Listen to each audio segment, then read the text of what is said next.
Olá, eu sou Alice e estamos falando de relacionamentos sociais.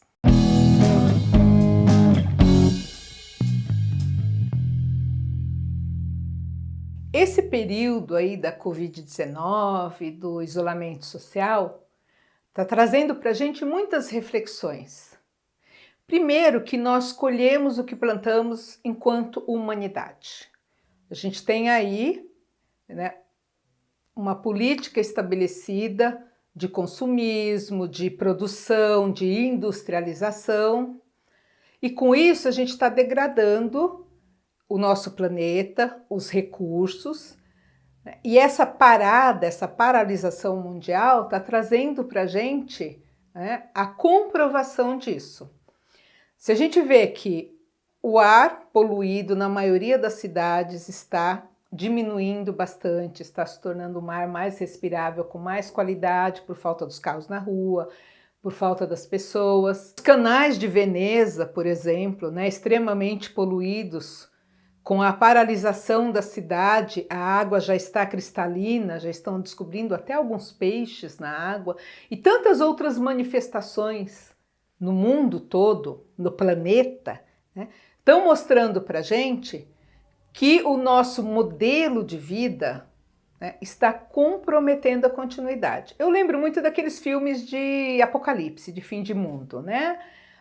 O Walking Dead, Apocalipse Zumbi, Um Dia Depois de Amanhã, né, que fala da questão do clima. E o interessante destes filmes, né, tem sempre uma mensagem no final, né? Ou seja, a mensagem de que as pessoas precisam se unir, os países precisam se unir, a gente precisa repensar, né, a relação de trato com as pessoas, com as minorias, com as maiorias, aparece no final do filme. Ou, como lá Um Dia Depois de Amanhã, aparece a questão, né, de que o homem tem que se reinventar, viver sem a tecnologia, o planeta precisa entrar num colapso para se renovar.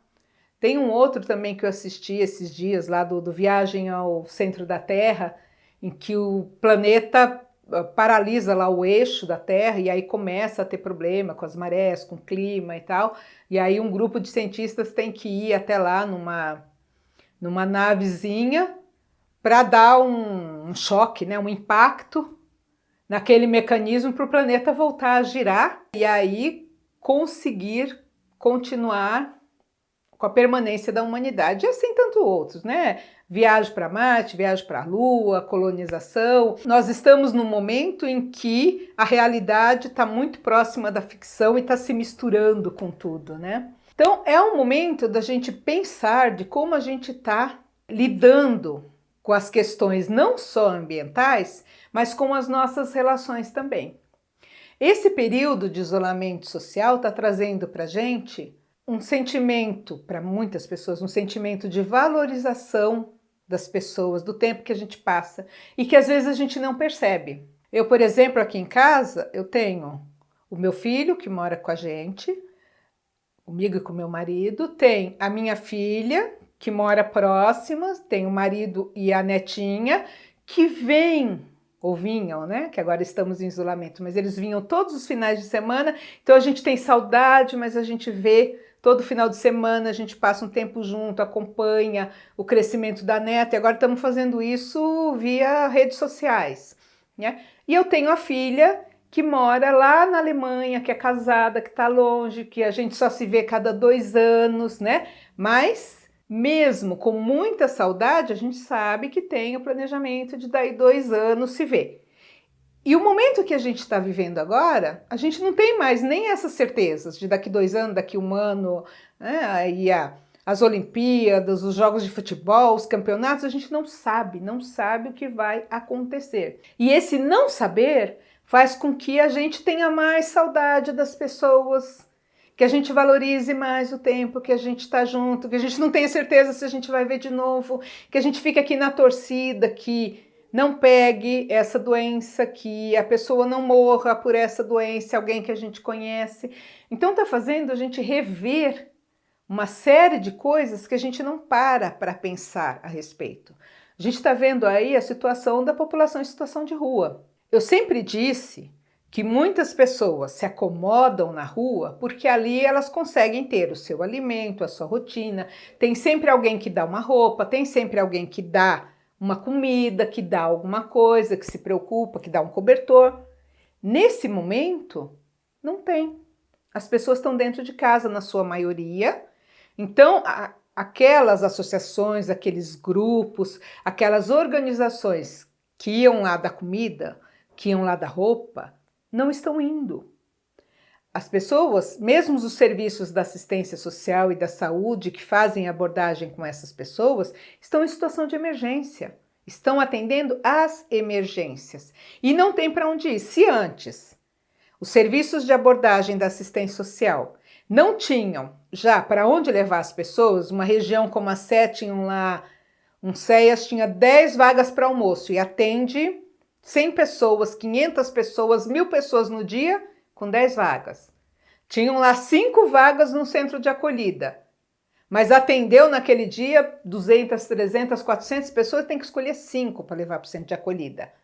Agora não tem nem estas vagas. Eu tive conversando com uma gerente, né, de um desses serviços, e ela estava me contando um pouco. Eu falei assim, um núcleo de serviços que serve almoço, que servia 100 refeições por dia, está servindo 500. E não tem verba mais da prefeitura para manter isso. Não veio verba da assistência social para aumentar esses números. Estão fazendo isso por solidariedade. Só que os recursos vão acabar. Vai chegar uma hora que não vai ter. O que essa organização fez? Ela pegou dos serviços que foram interrompidos, né, e tinham lá uma reserva de alimentação, transferiram para esses serviços que estão atendendo emergencialmente. Mas esse recurso vai acabar. As pessoas que não estão conseguindo, porque 500 vagas é muito, não é. É num universo que tem milhões de pessoas, né? Nós temos mais de 24 mil só na cidade de São Paulo. Então, no primeiro dia eles conseguiram, no segundo, terceiro, chega uma hora que esse aqui que comeu vai falar para o outro que está na rua, olha, vamos lá, porque eu consegui comer lá. Aí ele traz mais um, traz mais dois, aquele traz mais outro. Aí aquilo se multiplica de uma maneira, vira uma fila imensa, que a gente também está vendo nas reportagens, e aí faz aquela fila, aquela aglomeração, não tem a higiene, não tem o distanciamento, né, que é recomendado, e ali todo mundo se contamina, então ou morre da doença, ou morre de fome, ou não sei, a tendência é morrer. Então, mesmo abrindo, mudando de 100 para 500 vagas, eles vão ficar com 5.000 pessoas na porta. E essas pessoas não vão comer, não tem para onde ir. Então, está mostrando essa realidade. A cidade vazia de trabalhadores, de comércio, com as lojas fechadas, estão mostrando mais ainda as pessoas em situação de rua, as pessoas que estão na rua. Então, essa realidade desse momento está trazendo essa questão da valorização das relações humanas, mas também está nos mostrando as nossas mazelas da sociedade. As questões sociais, as questões ecológicas e as questões econômicas. Só que as pessoas falam assim, vamos abrir o comércio, vamos abrir as lojas, vamos abrir a escola, senão a economia vai parar. Tá. Como que, tendo um gasto maior com a saúde, tendo um aumento nessa pandemia, vai ter mais pessoas precisando da saúde, como que a gente vai garantir que quem está na saúde vai ser atendido e que a gente vai ter dinheiro para gerar economia? Nesse momento de terror que estamos vivendo, você está preocupado em ir lá na loja e comprar uma blusa? Ir lá no comércio e comprar alguma coisa? A gente está preocupado em comprar alimento. Muitas pessoas até em estocar porque não sabe o que vai acontecer e está com a sensação de fim de mundo. Então, o que é esse girar a economia para não entrar no colapso? O colapso está aí, está no mundo. E a gente vai ser atingido por isso. Mas como ficam as pessoas? O que é mais importante? Então, o isolamento social, essa pandemia, está trazendo essas reflexões para a gente. Como que nós lidamos com os nossos relacionamentos? Como que a gente lida com as mídias? A gente está descobrindo, né, que o WhatsApp não serve só para fake news, não serve só para aquele bom dia, boa tarde, engraçadinho, boa noite.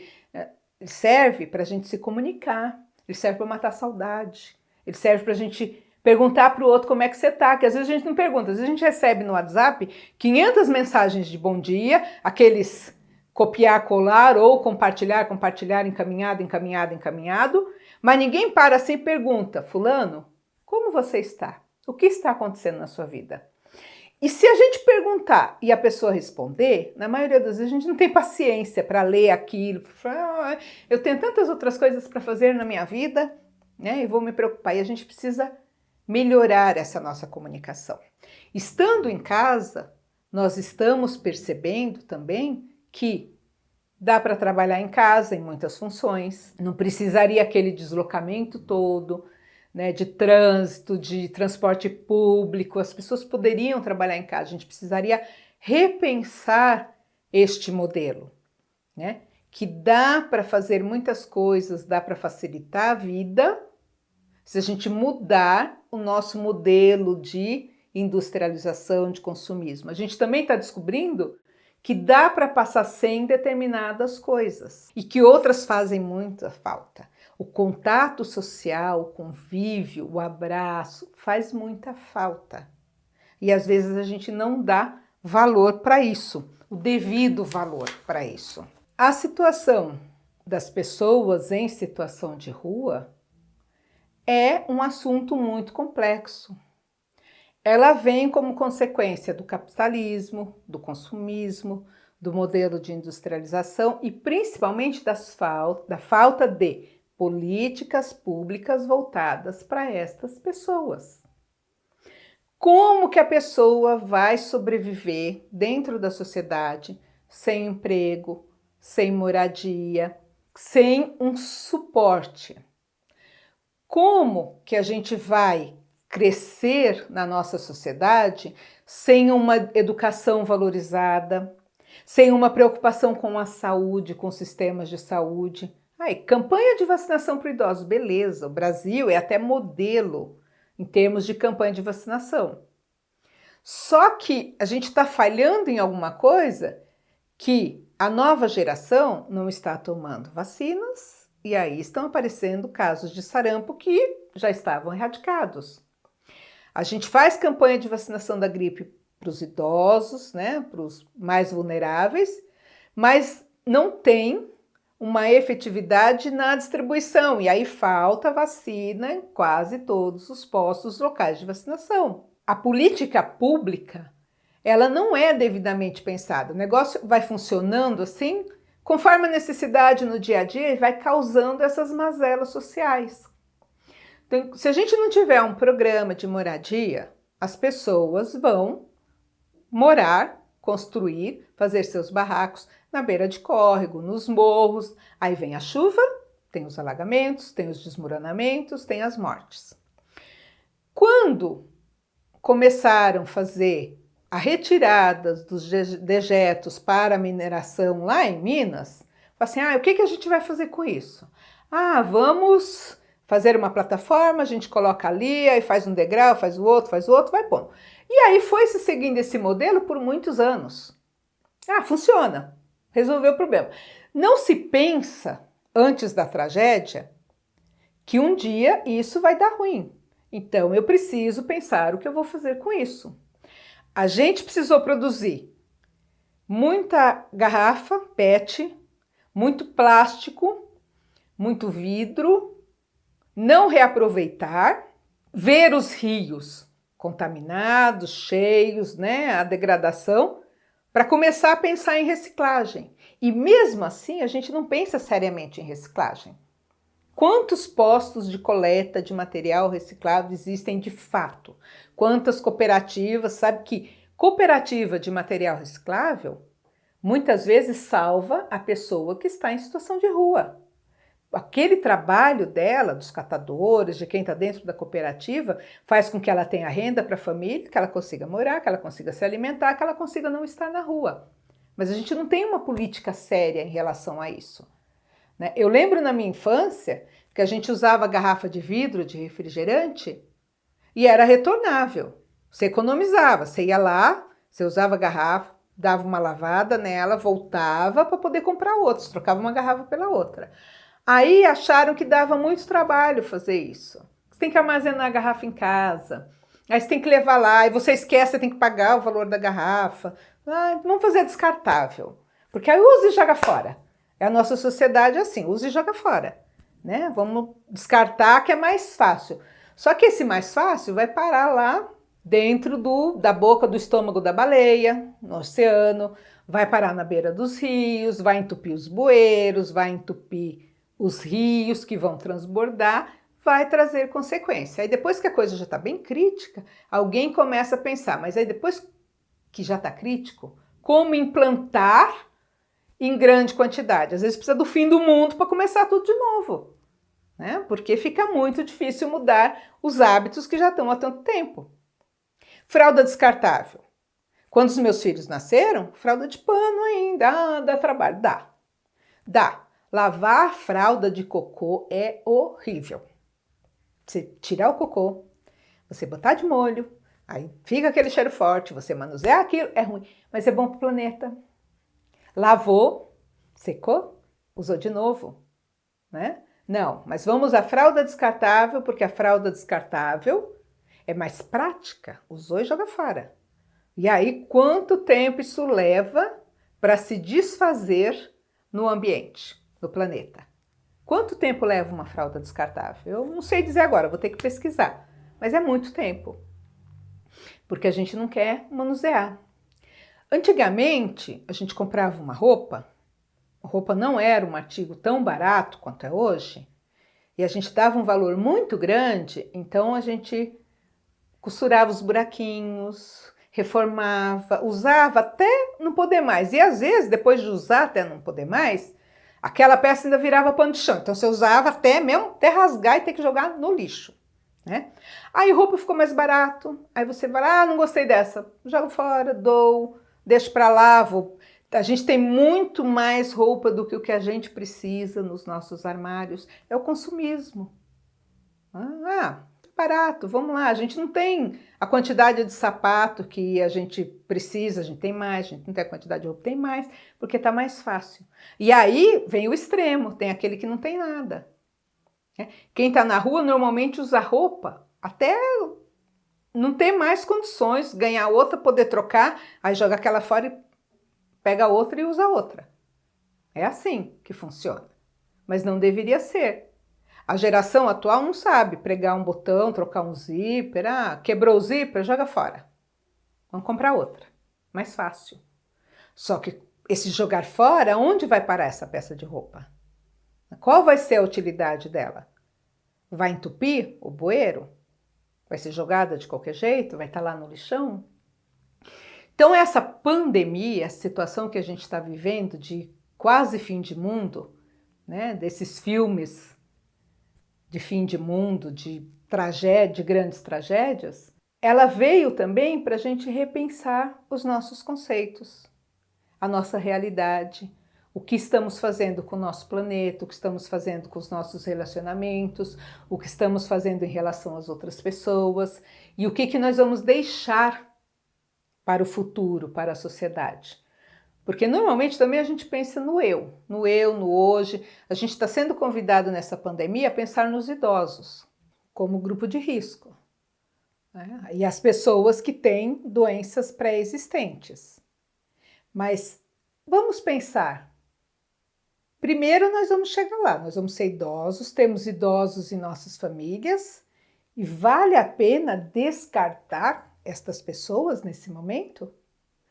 A gente está vendo também aí que não são só os idosos, nem só as pessoas que têm uma comorbidade, uma doença pré-existente, que faz com que se complique o quadro da Covid-19, que estão sendo atingidas. Tem as outras pessoas também. Então é para refletir, as pessoas são descartáveis? O que é mais importante? A pessoa? Eu ouvi esses dias de um comerciante que a falência pode ser revertida, o falecimento não. No outro vídeo, perguntam para um rapaz, né, dão um dado de que 200 e tantas pessoas morreram numa determinada condição. E que para ele, qual seria o número aceitável de mortes? Aí ele fala, umas 70 pessoas. Ah, tá, ele disse 70? Então essas são 70 pessoas. E aí entra um número, né, entram 70 pessoas naquele espaço e ele fica admirado. Aí ele fala assim, minha família. Aí o entrevistador pergunta de novo, então, agora, qual número você acha que é, né, aceitável para a morte? E aí ele responde, nenhuma. Porque quando a coisa bate na gente, na vida da gente, nas pessoas próximas da gente, aí a gente sente. Os outros podem? Né? O tio do outro, o avô do outro, o pai do outro, ele pode. O meu não. Né? A gente precisa pensar em sociedade. Pensar em futuro. Pensar que estamos aqui como passageiros temporários desse planeta. Veio alguém antes e a gente tem que aprender com quem veio, mas virão outros depois. Porque mesmo quem acredita que fala assim, é o fim do mundo está acabando, é o fim dos tempos, né? E não vamos nos preocupar muito porque está acabando mesmo. Tá. Falando de Deus, religiosamente, o tempo de Deus é diferente do tempo da gente. Né? Usando a Bíblia, não cabe a nós, homens, sabermos o tempo, porque o tempo é de Deus. E se esse fim dos tempos aí, pandemia, desastres, durar mais 2000 anos? Como ficam as outras gerações? Então é para a gente pensar. Então esse período de reflexão é para pensar nos nossos relacionamentos, para pensar em como estamos tratando o planeta, para pensar nas nossas realidades, para pensar no que é importante realmente para a gente. O que importa? O que faz a diferença? Né? Como podemos viver melhor? Algumas pessoas dizem, não vai ter um mundo melhor. Não vai ter se a gente não criar. O meu mundo, da Alice, é um mundo bom. Eu não estou no País das Maravilhas, mas eu considero que eu tenho um mundo muito bom. Eu tenho a minha casa, no momento eu não tenho emprego, mas eu tenho outras atividades, eu tenho a minha família que se dá muito bem, né? Eu tenho muitos amigos, eu tenho muitas pessoas, né? E eu valorizo tudo o que eu tenho na minha vida. Então, o mundo melhor para mim é esse em que eu vivo e que eu quero que outras pessoas vivam, né, de uma maneira próxima, pelo menos. Por que eu falo tanto de relacionamentos sociais, de relacionamento de família, de relacionamento de casal? Porque eu tenho uma fórmula na minha vida que até agora deu certo. Eu tenho muitas pessoas na minha vida, pessoas que eu amo, pessoas que eu admiro, pessoas com quem eu compartilho as minhas coisas. E eu acho que todas as pessoas deveriam ter isso. Eu tenho muitas histórias boas para contar. E esse momento de reflexão é para a gente pensar nisso. O que eu vou deixar? Que histórias eu tenho para contar e que histórias as pessoas têm para contar em relação à minha pessoa? Né? Quem são as pessoas importantes para mim e para quem eu sou importante? É um momento de refletir. Eu, Alice, acredito que eu estou deixando a minha sementinha aí. E todo dia eu rego essa sementinha, porque eu quero que ela se transforme numa árvore muito grande, numa linda flor, que se transforme em coisa boa, em deixar uma marca boa no mundo, assim como muitas pessoas deixaram na minha vida e como eu sei que eu tenho deixado na vida de outras pessoas. Então é isso, refletir os relacionamentos é também pensar como que a gente pode melhorar, valorizar mais essas convivências, as pessoas, os nossos relacionamentos. Pensar os nossos relacionamentos é também estar com a sensibilidade à flor da pele e perceber as necessidades dos outros, desenvolver empatia, desenvolver simpatia. Então, esse momento em que a gente está muito sensível nesse isolamento social, né, é o momento de cuidar dos outros também, porque a gente tem uma sensação, primeiro que quando o caso não está perto de você, a doença não está perto de você, ela parece uma coisa muito distante e não vai acontecer comigo. Quando ela chega perto, bate o desespero.